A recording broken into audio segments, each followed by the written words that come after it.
रीनीट का एग्ज़ाम तो कल ख़त्म हो गया, लेकिन पिछले कुछ हफ्तों से एक और एग्ज़ाम चल रहा था देश को ये यकीन दिलाने का एग्ज़ाम कि पेपर लीक होना तय है, गड़बड़ी होना तय है और इस सिस्टम का फेल होना तो तय है। अब जब फाइनली नीट का पेपर 21 जून को सक्सेसफुली निपट गया है, 20 लाख से ज़्यादा स्टूडेंट ने एग्ज़ाम दे दिया है, तो अब छात्र, उनके माता पिता, नेशनल टेस्टिंग एजेंसी, सरकार, सिस्टम यानी जितने भी स्टेक होल्डर हैं वो सब चैन की सांस लेंगे।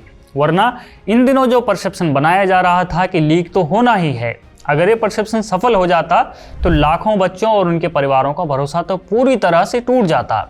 और मुझे तो पर्सनली इस बात का भी डर था कि देश में अराजकता की स्थिति पैदा हो जाती, लेकिन ऐसा नहीं हुआ। और ये इसलिए नहीं हुआ क्योंकि एनटीए ने इस लीक परसेप्शन से सीधे सीधे लड़ाई लड़ी है। लेकिन सवाल ये है कि इस परसेप्शन को बनाने के लिए आखिर किया क्या गया, मैं आपको एक एक करके बताता हूं। पिछली बार जो पेपर लीक हुए थे उसमें टेलीग्राम का इस्तेमाल किया गया था, तो इस बार सरकार ने रीनीट से पहले टेलीग्राम को अस्थायी रूप से ब्लॉक कर दिया, और वो भी एग्जाम के एक दिन बाद तक, यानी 21 जून को एग्जाम था और ये टेम्परेरी बैन 22 जून तक था। लेकिन पूरे देश में यह माहौल बनाया गया कि टेलीग्राम को बैन करने से थोड़े ना लीक रुक जाएगा, ये तो सिस्टम में गड़बड़ी का नतीजा है। खुद टेलीग्राम तक इस फैसले के बाद इंडिया और इंडियन गवर्नमेंट को मॉक कर रहा था, और यहाँ अपने ही लोग इस बात पर खुश भी हो रहे थे कि वाह, टेलीग्राम ने क्या पंचलाइन मारी है और इसका परसेप्शन ग्राउंड पर जाकर कैसा दिख रहा था। आप उसके लिए ये वीडियो देखिए जिसमें कॉकरोचनी कह रही है कि टेलीग्राम को क्यों बैन किया, एनटीए को बैन कर देना चाहिए। टेलीग्राम बैन, उन्हें क्या बैन करना चाहिए बताऊं? उन्हें एनटीए बैन करना चाहिए। जो उन्हें बैन करना चाहिए वो क्यों नहीं बैन करिए, वो टेलीग्राम बैन करिए। टेलीग्राम बैन करने से क्या होगा? सारे सोशल मीडिया प्लेटफॉर्म आप बंद कर दो, कोई बात नहीं। जो बैन करना चाहिए वो क्यों नहीं बैन कर रहे हैं?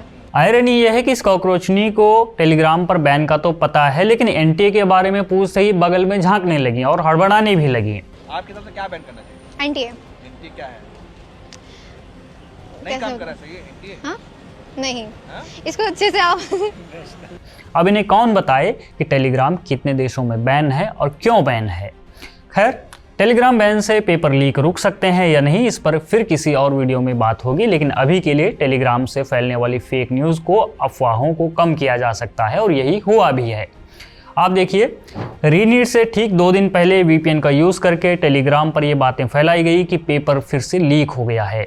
इसके लिए एआई से बनाए गए पीडीएफ चलाए गए, वहाँ पैसों की बात होने लगी कि इतने का पेपर है, और हो सकता है कि कुछ लोग इस जाल में फंसे भी हों, कुछ ने हो सकता है कि पैसे भी दिए हों।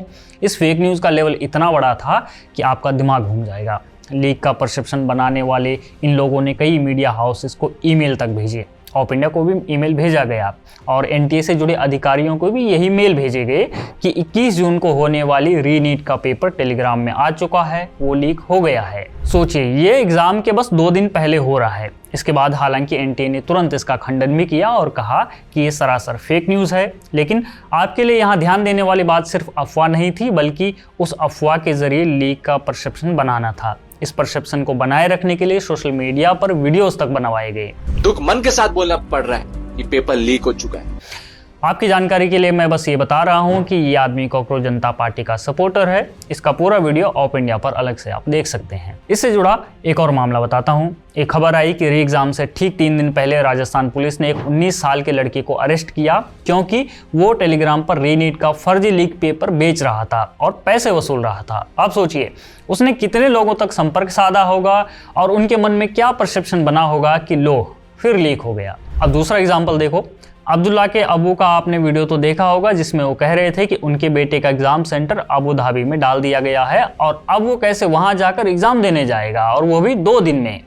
अब एनटीए को ऑलरेडी इतना भला बुरा कहा जा रहा है, और उस पर भी ये हरकत हो तो कोई भी आदमी सिस्टम पर गुस्सा हो जाएगा कि भाई ये क्या बात हुई। नागपुर का एक छात्र जिसका परीक्षा केंद्र एक शहर से दूसरे शहर नहीं बल्कि किसी दूसरे देश में डाल दिया गया है। सोशल मीडिया पर इसके बाद खूब माहौल बना। वीजा, पासपोर्ट, पैसा, इन सब को लेकर लंबी कहानी चली, और कटघरे में कौन खड़ा हुआ? एनटीए। लेकिन बाद में पता चला कि अब्दुल्ला ने खुद ही अपने प्रेफर्ड सिटी अबू धाबी चुनी थी।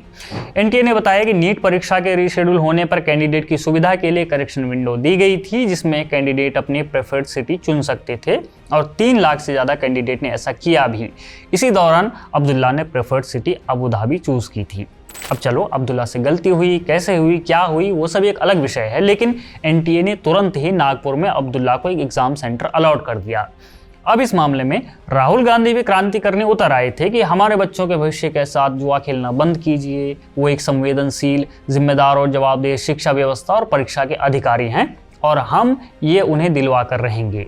अरे भैया, दिलवा ही रहे हो तो उन बच्चों को भी न्याय दिलवाओ जिनका एग्जाम आपकी पार्टी की रैली के कारण छूट गया, आपकी मेगा रैली के कारण जो जाम लगा और फिर बेचारे बच्चे देरी से एग्जाम सेंटर पर पहुंचे और उनको एंट्री नहीं मिली, वो आज भी रो रहे होंगे। ये क्रांति करना एक अलग विषय है, सबसे आसान काम यही है, और बच्चों की समस्याओं का समाधान करना एक अलग विषय है। तो मैं परसेप्शन की बात कर रहा था। अब्दुल्ला वाले मामले में भी किसके खिलाफ परसेप्शन बना? एनटीए के खिलाफ, और नीट में गड़बड़ी होनी तय है, ये भाव पैदा करने की कोशिश की गई। ये सब घटनाएं एग्जाम से सिर्फ 1-2 दिन पहले की हैं। उससे पहले की बात करें तो जब ये बात सामने आई थी कि इस बार अतिरिक्त सुरक्षा इंतजाम किए जा रहे हैं, एयरफोर्स के जरिए पेपर ट्रांसपोर्ट किए जाएंगे ताकि कोई चूक ना हो, तब भी उसका मजाक बनाया गया। एग्जाम से पहले हुई मॉक ड्रिल का भी मजाक उड़ाया गया। यानी हर कदम पर यह दिखाने की कोशिश हुई कि सिस्टम कुछ भी कर ले, गड़बड़ी होना तय है। और हाँ, कॉकरोचों ने तो देश के अलग अलग शहरों में जाकर क्रांति करने का बीड़ा ही उठा लिया है। सोशल मीडिया से लेकर सड़क तक हर जगह एक ही बात को दोहराया जा रहा है कि इस परीक्षा पर भरोसा नहीं किया जा सकता। अब एक बार जरा उन माँ बाप के बारे में सोच कर देखिए, उन बच्चों के बारे में सोच कर देखिए जो दिन रात मेहनत कर रहे हैं, और फिर इस तरह का परसेप्शन उन पर क्या असर डालेगा, आप ठहर कर सोचिए। टेलीग्राम पर फेक लीक की खबरें, मीडिया को भेजी गई ईमेल, वायरल वीडियो, सेंटर विवाद, सुरक्षा व्यवस्थाओं का मजाक, विरोध प्रदर्शन और लगातार चलाया गया नैरेटिव, हर चीज एक ही दिशा में जा रहा था कि नीट में कुछ ना कुछ गड़बड़ होना तय है। पेपर लीक हो या नहीं, आज इंटरनेट के दौर में कुछ खुरापातियों की पूरी कोशिश ये रहती है कि किसी न किसी गड़बड़ी की खबर फैलाई जाए और इसके लिए कोई भी अनरिलेटेड बात यूज की जाती है। कोई अभ्यर्थी सेंटर से 5 मिनट पहले निकला, पेपर लीक, बाद में निकला, पेपर लीक, कहीं पेपर शुरू करने में 2 मिनट की देरी हुई, पेपर लीक। और इससे होता क्या है? इससे पैदा होती है शंका। ये शंका पहले 1 में, फिर 10 में और फिर 100 अभ्यर्थियों में जाती है, और जहाँ कुछ नहीं होता वहाँ कहानियाँ बननी शुरू हो जाती हैं।